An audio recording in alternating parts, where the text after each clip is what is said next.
The sky above the ruined Earth was a haze of burnt orange, an oppressive canopy that choked out the sun and reminded those who remained of the world's inevitable demise. The air was heavy, acrid, and laced with a faint metallic tang. No birds flew, no insects buzzed. The land stretched out in endless waves of ash and crumbled concrete, broken only by the towering silhouette of the last shuttle poised on its launch pad. Inside an abandoned greenhouse facility, Dr. Elaine Carter leaned over her makeshift workstation, hands trembling as she adjusted the focus on her microscope. The organism came into view again, intricate, shimmering, alive. It was a tenuous flicker of hope amidst the decay, and Elaine couldn't tear her eyes away. The others wouldn't understand yet, but this discovery could change everything. "Elaine," a voice called from across the room. It was Marcus, his rugged face shadowed under a grime-streaked hood. "We need to talk about what happens next." "What happens next is we stay," Elaine replied, not looking up. She swiped her gloved finger over the edge of the petri dish, marveling at how quickly the sample reacted to her touch, its filaments writhing and stretching toward the air like something aware. "There's something here, Marcus. Something alive." Marcus leaned against the doorway, his survival pack slung over one shoulder. "Alive, sure. But is it safe? Look around, Doc. This world isn't kind to anything anymore. What makes you think this, whatever it is, isn't just another way Earth's trying to kill us?" Elaine finally turned to face him, her sharp features set with determination. "Because it's doing the opposite. It's purifying the soil. It's releasing oxygen. This could be what brings Earth back. Don't you see?" He sighed, rubbing a hand over his stubbled chin.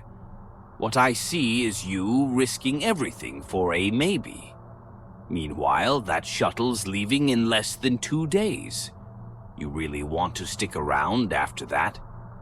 Elaine didn't answer. She didn't need to. They both knew her mind was made up.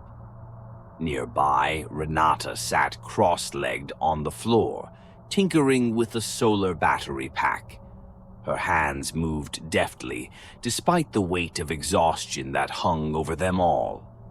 "If she wants to stay, let her stay," she muttered, not looking up. "We've got enough problems without this argument playing on repeat."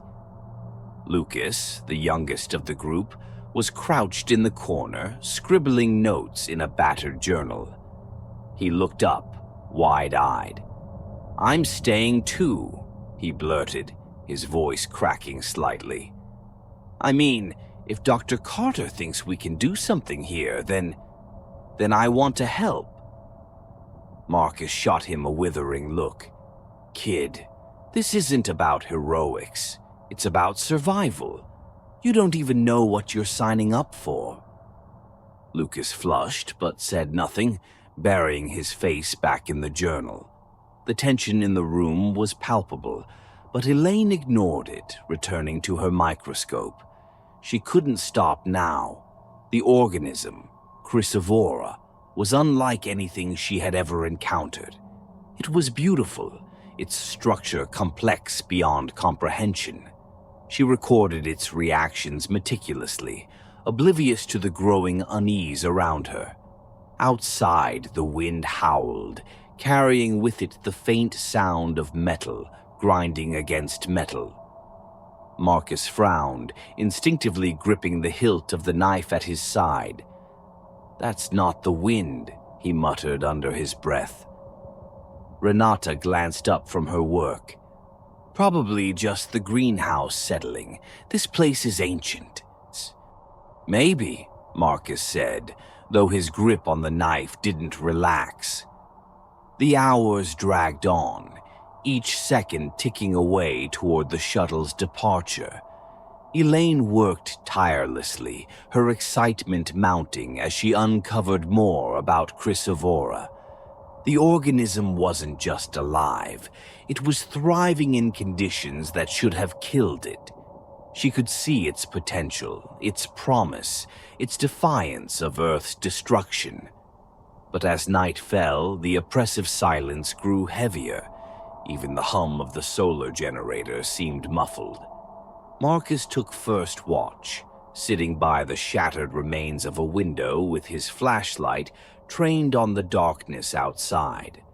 The others tried to sleep, though rest was a distant dream in this place. In the quiet, Elaine's thoughts churned. She thought of the Earth as it once was, a place of endless beauty and life. She thought of the billions who had died, their hopes and dreams buried under ash. And she thought of the shuttle, waiting to take humanity's last survivors to a new home, a sterile rock that could never replace what they had lost. Her gaze drifted to her notes, to the pulsating organism under her microscope. This was her chance to make it right, to give Earth a fighting chance. She would stay no matter the cost. As the greenhouse creaked and groaned in the wind, a faint noise echoed through the structure. It was subtle, almost imperceptible. A low, wet sound like something moving just beneath the surface. Marcus tensed, his flashlight darting across the room. "Did you hear that?" he asked, his voice barely above a whisper. Renata stirred, groggy. "Hear what?" "That," he said, his voice sharper now. "Something's out there." Elaine didn't look up from her work. "You're imagining things." Marcus didn't argue. Instead, he tightened his grip on the knife and moved toward the door, his instincts screaming at him to be ready. Outside, the wind carried on, hollow and relentless. But beneath it, something else stirred. A faint rustle, a shift in the earth. The countdown had begun, and with it, something ancient had awakened. The greenhouse was eerily quiet in the early hours of the morning. The air felt heavier than usual, thick with a humidity that clung to the skin. The others were still asleep, sprawled out on makeshift bedding across the facility's crumbling floor. Elaine stood alone at her workstation, eyes bloodshot from hours of study. Her notebook was filled with scrawled observations, equations, and hypotheses about the organism she had named Chrysovora. It was alive. Not just alive, but thriving. It consumed the toxins in the soil and converted them into breathable air. It grew rapidly, its tendrils weaving intricate patterns that seemed almost deliberate. For Elaine, it was a revelation, a glimmer of hope that Earth might still heal itself. Behind her, Marcus stirred, waking with a grunt. He stretched, his body stiff from sleeping on cold concrete, and wandered over to where Elaine stood. "You're still at it?" he asked, his voice rough with fatigue. Elaine nodded, barely sparing him a glance. "I think it's responding to stimuli. Watch." She gently prodded the sample under her microscope with a thin metal probe. The filaments reacted immediately, shifting and curling toward the source of contact. "It's almost as if it's aware," she said, a note of awe in her voice. Marcus frowned. "Aware, huh? That doesn't sound comforting." "It's incredible," Elaine insisted, ignoring his tone. "This could be the key to restoring the planet. If we can harness its properties, or it could be the thing that finishes us off," Marcus interrupted. He leaned closer to the microscope, peering at the organism with suspicion. You ever think maybe there's a reason this stuff survived when everything else didn't? Elaine waved him off. You always assume the worst. Because the worst usually happens, he shot back. Before Elaine could argue further, a loud crash shattered the uneasy calm of the greenhouse. Glass rained down from above as one of the overhead panels exploded inward. Elaine and Marcus ducked instinctively, covering their heads as shards scattered across the floor. "What the hell was that?" Marcus shouted, already drawing the knife from his belt. Elaine's heart pounded as she scanned the room. The others were waking up now, groggy and disoriented. Lucas scrambled to his feet, his eyes wide with fear. What happened? Renata, still half asleep, muttered something about the wind, but Marcus wasn't convinced. He pointed towards the broken panel. That wasn't the wind. Before anyone could respond, a low guttural sound rippled through the greenhouse. It was unlike anything they'd ever heard, wet and throaty, like the gurgling of something submerged in thick liquid. The sound came from outside, just beyond the shattered panel. Marcus gestured for everyone to stay quiet as he crept toward the source of the noise. His flashlight cut through the darkness, illuminating the jagged edges of the broken glass. The sound grew louder, more distinct, as he approached. "Careful," Elaine whispered, her voice trembling. Marcus ignored her, his focus locked on the shadows beyond the panel. He stepped closer, his grip tightening on the knife. The others watched in tense silence, their breaths shallow. And then it moved. A tendril, thin, glistening, and impossibly long, slithered into view. It was the same iridescent texture as the organism under Elaine's microscope, but larger, more substantial. It writhed and coiled with a disturbing fluidity, as if testing the air. Marcus froze, his flashlight trained on the creature. What the... The tendril lashed out suddenly, striking with blinding speed. Marcus stumbled back, narrowly avoiding its grasp. It slammed into the ground where he had been standing, leaving a trail of viscous slime in its wake. "Run!" Marcus yelled, his voice cutting through the panic. The greenhouse erupted into chaos. Renata grabbed her tools and bolted for the nearest exit, while Lucas tripped over his own feet in his haste to escape. Elaine hesitated, torn between fleeing and staying to observe. Her scientific curiosity warred with her survival instincts, but the latter won out. She grabbed her notebook and followed the others. The group spilled out into the open air, the wind whipping at their faces. Behind them, the greenhouse groaned as the creature began to emerge fully. It wasn't just a single tendril, it was a mass of them, writhing and intertwining like a nest of serpents. They glistened in the dim light, their surfaces pulsing with an eerie bioluminescence.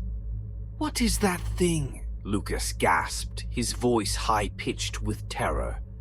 Elaine's mind raced as she tried to process what she was seeing.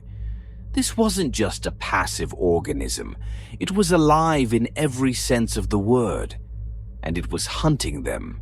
"We have to get out of here," Marcus said, his tone grim. He turned to Renata. "Can you rig something? A distraction, anything?"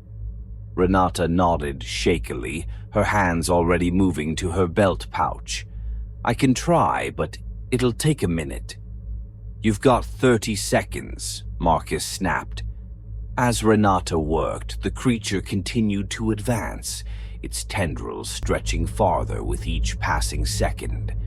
One of them brushed against the greenhouse wall, and the metal corroded instantly, dissolving into a pool of bubbling liquid. Elaine watched in horror. "It's adapting," she murmured. "It's learning." Marcus didn't have time to argue. "Move!" he barked, shoving her forward. Renata finished her makeshift device, a small explosive rigged from spare parts, and tossed it toward the creature. The explosion was small but loud, sending a shock wave through the air. The tendrils recoiled momentarily, giving the group just enough time to escape into the wasteland. They didn't stop running until the greenhouse was a distant silhouette against the horizon. Panting and exhausted, they collapsed behind a crumbling concrete barrier.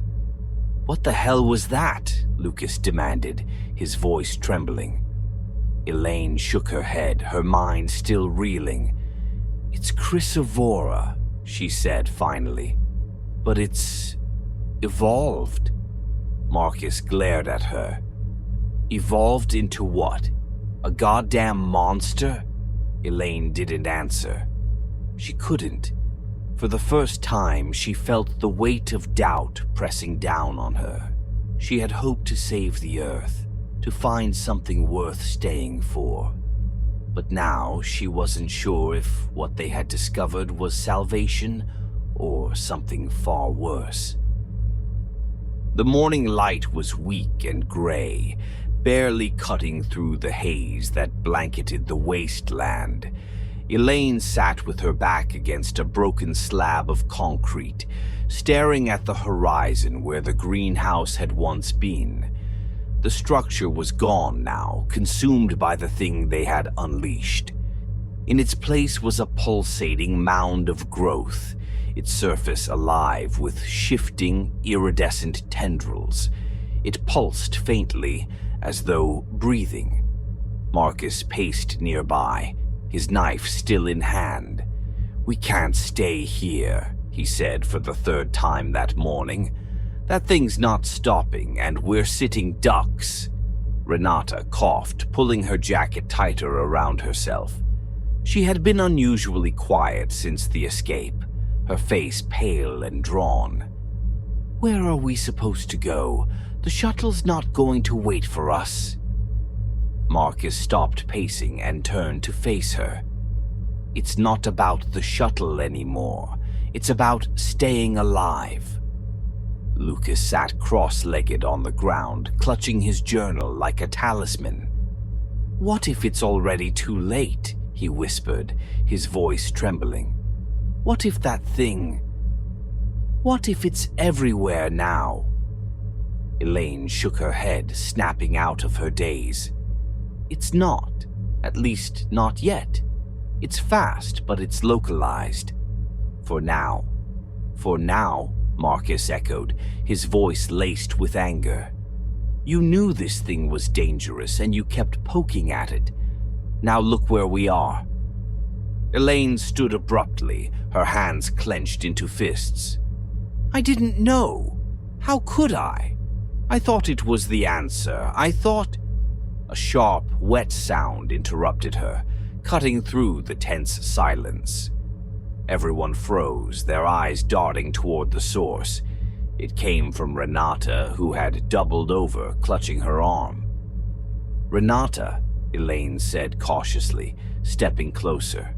Renata's breathing was labored, her body trembling.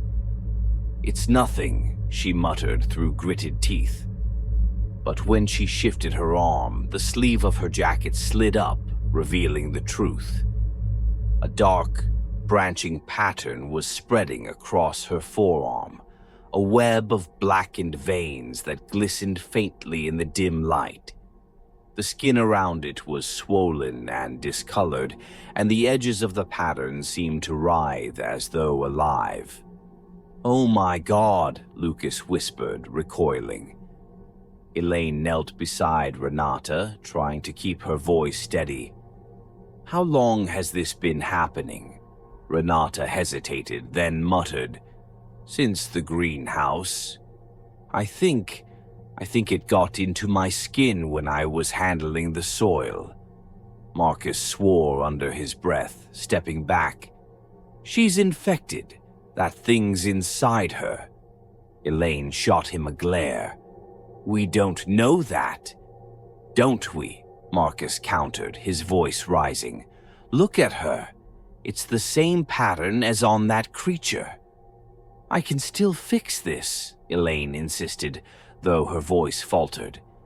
If we can get back to my equipment, I can isolate. There's no going back, Marcus snapped.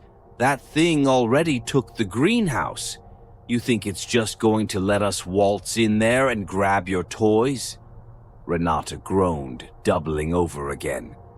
Sweat poured down her face and her breathing grew more ragged. I don't feel right, she gasped. It's in my head. Elaine reached for her, but Renata jerked away. Her eyes were wide, unfocused. Don't touch me, she whispered. I can hear it. Whispering. It wants more.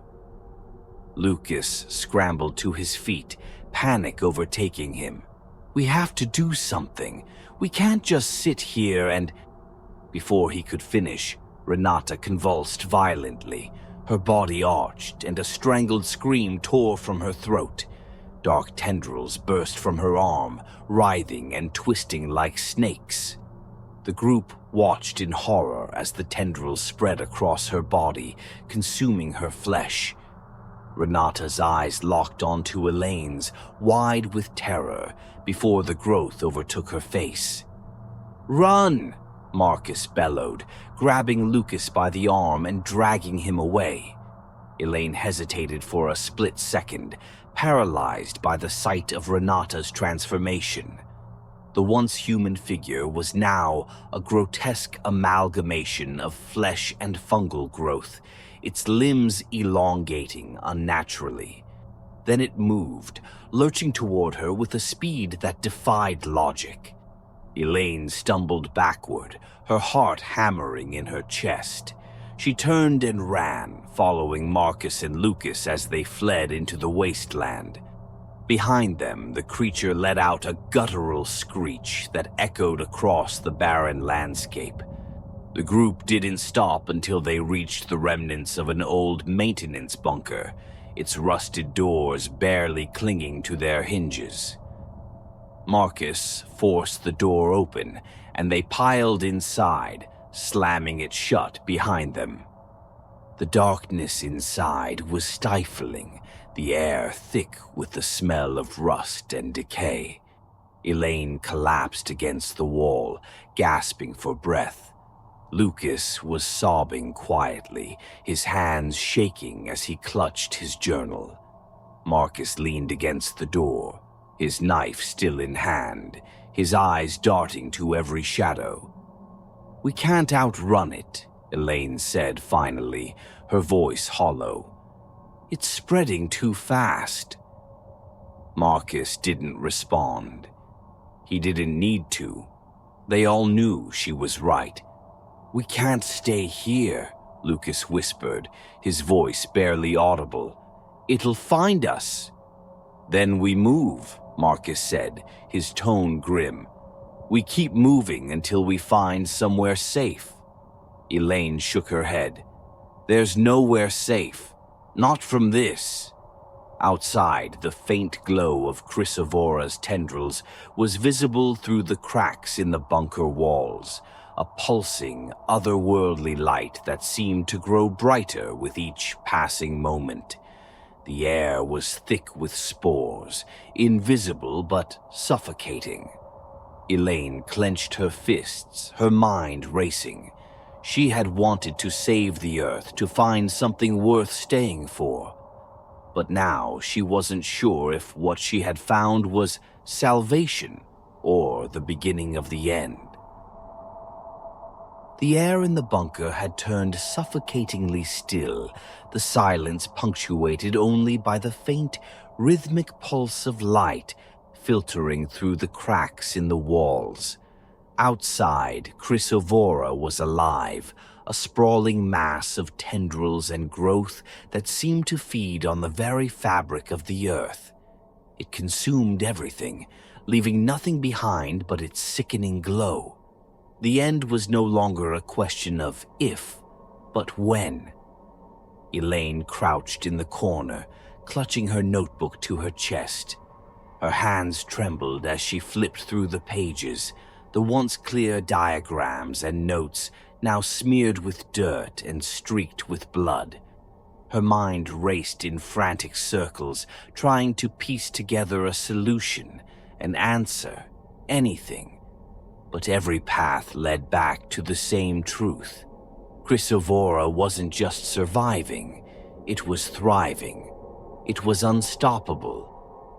Across the room, Lucas sat hunched with his back to the wall, staring blankly at the floor. His journal lay open on his lap, the pages filled with sketches of the organism and scrawled fragments of his thoughts. His face was pale, his eyes hollow. "It's not just out there," he said softly, his voice barely audible. "I can feel it, inside me." Elaine looked up sharply.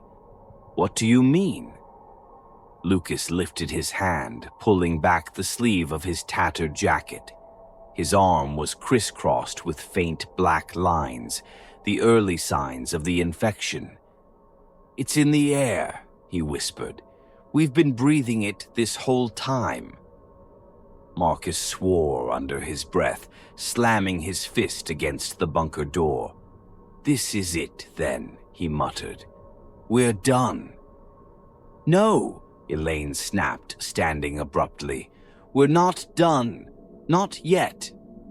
Marcus turned to her, his eyes blazing.